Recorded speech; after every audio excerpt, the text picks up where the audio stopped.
Bonjour, c'est Farah. Bonjour les amis, c'est Oli le Belge. Oui, nous sommes de retour avec une pas nouveauté. Sauf qu'on en rêvait l'année dernière. On a l'occasion de voir cette bécane pratiquement chaque fois qu'on fait un test, puisque c'est la moto perso de Bijoux, sauf que nous, on a reçu quand même celle de chez Suzuki. Et donc, on a l'occasion de tester, enfin, cette GSX-S GT. Une bécane qui m'a toujours vraiment donné envie de tester parce que j'adore le moteur. Le moteur, donc, c'est évidemment loin d'être une nouveauté. Comme je l'avais dit dans un des essais, c'est dans les vieilles casseroles qu'on fait, les vieilles marmites qu'on fait les meilleures soupes. Mais c'est donc, on retrouve toujours le moteur de la GSX-R de quelle année, Gilles? 2004 en tout cas, le design. Le design du moteur date de 2004. Mais à côté de cela, ce moteur est génial. C'est un moteur qui est plein partout. Il est vraiment rempli, ça fait 150 chevaux, 152 chevaux d'ailleurs. Et voilà, c'est vraiment un plaisir de rouler au guidon de cette moto. Ce qui est différent, c'est donc effectivement la capacité de charge, le fait que ce soit, donc effectivement, il est marqué dessus, c'est une Sport Tourer.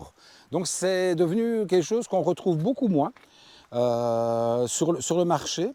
Il reste très peu de grosses, on va dire, de sportives qui sont équipées pour le grand tourisme. On va dire, bien entendu penser à la Super Duke GT, qui est pratiquement l'une des seules avec la Ninja 1000 SX, qui propose une capacité de charge et en même temps un moteur sportif et en même temps l'avantage de pouvoir virer ses valides et de vous retrouver vraiment au guidon d'une sportive.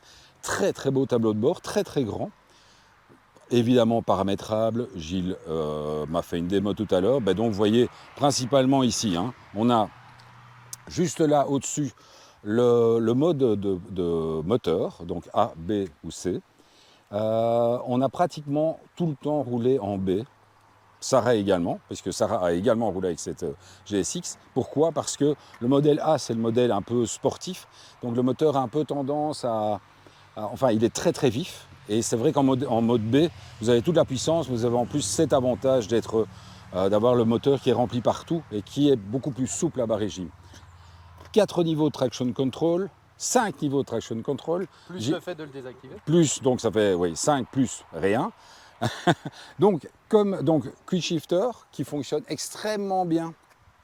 La boîte est super agréable. Ça passe tout seul, c'est très souple. Il y a les petits voyants au-dessus du tableau de bord qui sont un petit peu les shift lights. Donc quand vous arrivez près de la zone rouge, ça commence à clignoter. Donc bien entendu, il y a la possibilité de rentrer dans le tableau de bord. Mais comme vous l'avez vu, et de connecter son téléphone avec MySpin. MySpin. Ne dis pas des gros mots comme ça. Ah, MySpin. Ok, j'avais compris autre chose. Donc, évidemment, tableau de bord que vous allez retrouver sur Kyriel de vidéos sur YouTube, puisque voilà, la moto est sortie l'année dernière. Donc, j'imagine qu'il y a déjà bien d'autres essais. Nous, on va principalement parler donc de la position. C'est une position donc sport touring. Donc, c'est un large guidon. Mais malgré tout, on est quand même un petit peu vers l'avant. Alors, vous voyez l'autre truc, je viens de le faire. Donc, les valises sont très proéminentes. Donc, c'est extrêmement difficile de monter et de descendre sans les accrocher. Donc, vous voyez d'ailleurs l'état de la valise. C'est pas nous, je vous promets, monsieur Suzuki, c'est pas nous. Enfin, c'est pas nous pour tout. Et l'état de la selle aussi, ouais, tout à fait, l'état de la selle aussi, parce que c'est vrai qu'il faut vraiment lever la jambe très haut pour passer au-dessus de ces valises. Valises qui sont en plus larges que les rétros. Vous savez que j'adore le concept d'avoir des valises qui ont la même largeur que ou le carénage ou les rétros. Ici, les valises sont encore plus proéminentes, donc un truc auquel vous devez faire attention lorsque vous remontez des fils, puisque histoire de ne pas rester accroché aux voitures. Elle a toutes les aides à la conduite qu'on retrouve sur pratiquement toutes les Suzuki maintenant. Donc l'aide au démarrage, c'est-à-dire que c'est un embrayage, le moteur monte un petit peu en régime pour vous aider à démarrer. Vous avez le démarrage d'un seul doigt, donc d'un seul coup, vous appuyez une fois et c'est parti. En option d'origine également, vous avez donc le cruise control, qui est à droite. Vous savez que je ne suis pas un grand fan du cruise control à droite, mais bon, on l'arme à droite et on le fait évoluer à gauche. Donc ça, c'est quand même vachement pratique. Alors c'est vrai, je le reconnais, Il y a une Harley Davidson qui est cachée derrière. J'ai beaucoup plus roulé avec l'Harley qu'avec la Suzuki, donc je n'ai pas tout découvert. Alors, autre chose pour une GT, et ça on a compris pourquoi Bijou avait commandé la grande bulle, c'est la bulle ne protège absolument pas. Elle est là, elle est extrêmement décorative, et comme je le disais à Gilles, la bulle est a pratiquement autant de fonctions que sur une R1, sauf que sur une R1, vous allez rouler tout le temps comme ça, alors que sur celle-ci, vous allez rouler beaucoup plus droit, puisque la position permet vraiment d'être très à l'aise. Une position peu fatigante, alors je n'ai pas dit qu'elle n'était pas fatigante, c'est une position très agréable, on est vraiment très très bien installé dessus. Donc je vous dis, le buste légèrement incliné vers l'avant, donc de là l'intérêt d'avoir ce pare-brise bas, parce que vous allez être tenu par la pression du vent lorsque vous allez être sur autoroute. C'est pour trouver un avantage. Hein. Alors je vais demander à mon assistante d'abord de venir s'asseoir derrière moi. Alors selle assez compliquée, parce que comme vous le voyez, c'est une selle avec une petite descente ici. Donc votre passager risque... Bon, ici, moi, il n'y a pas de souci parce que je remplis bien la selle avec mon gros cul. Mais avec un passager ou de petite taille ou de petit cul comme Sarah, donc tu t'es retrouvé hier avec ta fille régulièrement. Alors, en fait, j'ai pris ma fille derrière puisque j'ai eu l'occasion de rouler avec. J'ai pris ma fille derrière et évidemment, moi étant plus en avant, il y avait beaucoup plus de place. Donc, chaque fois que je freinais trop fort, elle basculait sur ma selle. Donc, si vous voulez faire une gonzesse mignonne et qu'elle se colle à vous, ayez un petit cul. Parce que sinon, gros freinage, ma place. Sur un gros freinage, ça peut jouer. Je t'en prie, Sarah. Bon, alors, je vais être un peu embêtée avec les valises, donc je vais le faire en 2 fois. Vamos, hop. Le petit genou. Alors, hop. Voilà. Hop là. Oui, en fait, voilà le problème que j'ai. Je ne sais pas aller plus loin en arrière, donc je risque de t'embêter à un moment donné quand tu vas mettre ton pied. Ouais. Voilà, j'ai ton talon d'un côté et je suis bloquée. Je ne sais pas aller plus en arrière. Avance un petit peu ton pied, Sarah. Non, ça va. Dis, tu ne serais pas en train de me faire du pied, toi. Je dis pas ta femme, hein. On va essayer de rester discret. Bon. Sinon, pour le reste, effectivement, passager qui est un peu rehaussé. Oui. Donc, bonne vue. Ma fille m'a dit comme ça qu'elle avait vu surtout, parce que étant plus petite que toi, petit bémol aussi, c'est au niveau de la bulle. J'avoue que même pour le passager, j'ai eu toutes les turbulences. Donc, tout à fait. agréable. Allez, je te laisse descendre, je t'en prie. Et donc, voilà, de nouveau, je vous dis devoir se battre un petit peu avec les valises. Alors, ça, c'était l'étape suivante pour Sarah. Elle va nous faire la démo. Donc, je vous dis toujours l'avantage avec ces GT, c'est que lorsque vous arrivez à votre endroit de destination et que vous n'avez plus besoin de vos valises, vous pouvez les retirer et vous retrouver sur... alors, on va laisser passer le monsieur. Voilà les amis, désolé pour cette coupure intempestive, mais nous sommes dans un chemin forestier et le garde-chasse est arrivé, non pas pour nous engueuler, mais juste pour passer. Donc on était obligé de faire un petit cut. Gilles va encore s'arracher les cheveux pour faire le cut, mais bon.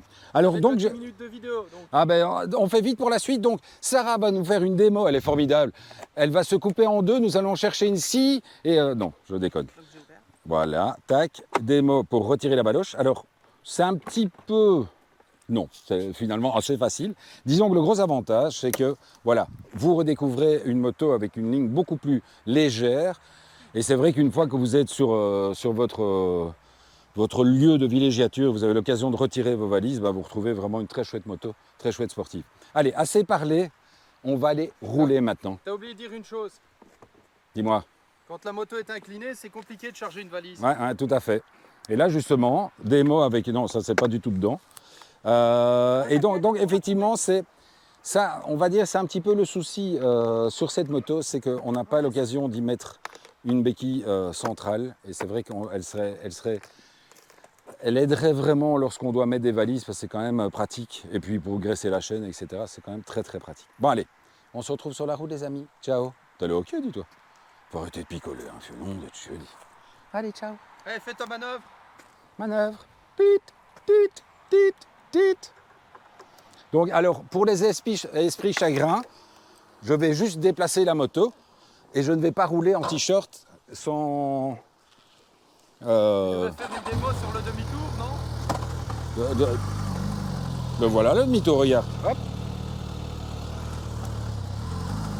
Et donc vraiment l'aide, super agréable pour les démarrages, hein, c'est vraiment hyper pratique.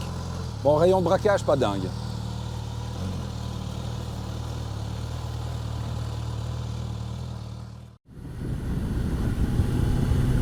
Voilà, bonjour. T'as mis ton clignot. Gilles, tu roules avec ton clignot. Ah bah voilà, tu l'as retiré. Bonjour les amis, on se retrouve pour la suite comme d'habitude au guidon de cette GSX 1000 GT, une moto qui est vraiment extrêmement plaisante. Vous le voyez quant à ma position pour le pilotage, je suis vraiment droit. La moto se manie avec, grâce à ce large guidon, évidemment au fait que vous ayez une boîte, enfin un shifter sur la boîte de vitesse. Donc là, la moto, en fait, c'est un petit peu l'avantage de l'inconvénient, c'est-à-dire que c'est une moto qui semble tellement facile et tellement petite et menue qu'il faut régulièrement se rappeler qu'on a quand même de grosses valises derrière, parce que sinon on risque quand même de choper du rouleau de voiture au vol. Alors je vous dis, en position B comme je roule, le moteur est très très souple. Il est extrêmement bien rempli, le couple est disponible assez rapidement et en plus l'accélération est vraiment linéaire. Donc linéaire avec évidemment une bonne petite ribambelle de chevaux qui arrive à l'approche de la zone rouge. Donc à partir de 8000 tours, on sent quand même que la puissance est bien là. Donc ça reste quand même assez spectaculaire. Alors dernière petite chose, parce qu'on vient de passer en dessous d'un pont. Et donc à chaque fois le tableau de bord qui fait son boulot, qui passe en noir et puis qui repasse en blanc. Comme vous allez très certainement le voir, parce que je vois que les clignotants sur la Harley Davidson sont régulièrement éclairés, eh bien à l'instar de la moto de Bijou, donc de la GSX 1000 GT de Bijou, j'ai vraiment l'impression que sur ce modèle-ci, les phares sont assez mal réglés, c'est-à-dire qu'ils sont un petit peu trop hauts. Alors on parle beaucoup du contrôle technique, etc. Mais là, dans ce cas-ci, franchement, si c'était ma bécane, j'irais quand même faire une vérification parce que je trouve que vraiment les phares sont vraiment réglés très haut. C'est pas extrêmement compliqué, je crois qu'il faut rentrer derrière le tableau de bord pour les régler. J'essaie de voir si Gilles fait oui ou non avec sa tête. Il dit oui. Donc effectivement, il y a un réglage possible dans le tableau de bord. Entre parenthèses, un truc dont je n'avais pas parlé dans le tableau de bord, c'est également la prise allume-cigare qui se trouve juste ici à gauche. Donc c'est toujours très pratique pour y brancher tout ce qui est GPS, etc. D'autant plus qu'ici on a quand même beaucoup de place. Bon, il y a la possibilité d'avoir la connectivité avec le téléphone, hein. Mais c'est vrai que d'avoir cette petite prise allume-cigare qui est un petit peu cachée par la bulle, qui donc ne sera pas vraiment sous eau en cas de grande flotte, c'est quand même vachement pratique. Alors dernière chose, c'est vrai que voilà, avec une moto carénée, il ne faut pas l'oublier, donc c'est pas des motos qui sont où il y a un rayon de braquage minuscule. Je le vois avec Gilles qui est juste devant, évidemment, avec la Harley qui tourne dans un mouchoir de poche. Moi ça va parce que le guidon reste large et donc j'ai pas trop de difficultés, mais c'est vrai qu'il faut quand même y faire attention. Alors dernière chose, vous le voyez, ce n'est pas un piloteur automatique, et donc un rappel automatique, donc il ne faut pas l'oublier de le couper. Alors il y a une chose, bon, c'est vrai qu'il est en traction control 4, donc pratiquement sur le traction control le plus intrusif, on va dire, mais c'est vrai que lorsque je suis reparti, j'ai fait première, deuxième sans tirer dedans, vous l'avez vu, j'ai quand même le traction control qui a clignoté. Bon, pas très très grave non plus, mais c'est vrai que le fait d'avoir, comme vous voyez, une position droite comme celle-ci qui vous permet de vous reposer quand vous êtes sur des parties un peu moins sinueuses. Là je le fais pour l'exemple parce que ça n'a pas vraiment d'intérêt de rouler à une main comme je le fais, mais c'est vrai que lorsque vous faites de longs trajets, c'est quand même super agréable de pouvoir se reposer un petit peu, se reposer les poignets pour être plus frais pour la suite. Alors effectivement Gilles, je te le dis, effectivement tes semelles sont pratiquement en train de frotter le sol sur la Harley Davidson. Il venait de me dire la même chose en faisant la vidéo, mais c'est une vérité. Donc la Harley Davidson a quand même une prise d'angle assez intéressante et à côté de ça, elle touche vite. Allez, à bientôt les amis, ciao. Là avec tes gros pieds, t'es vraiment presque au sol.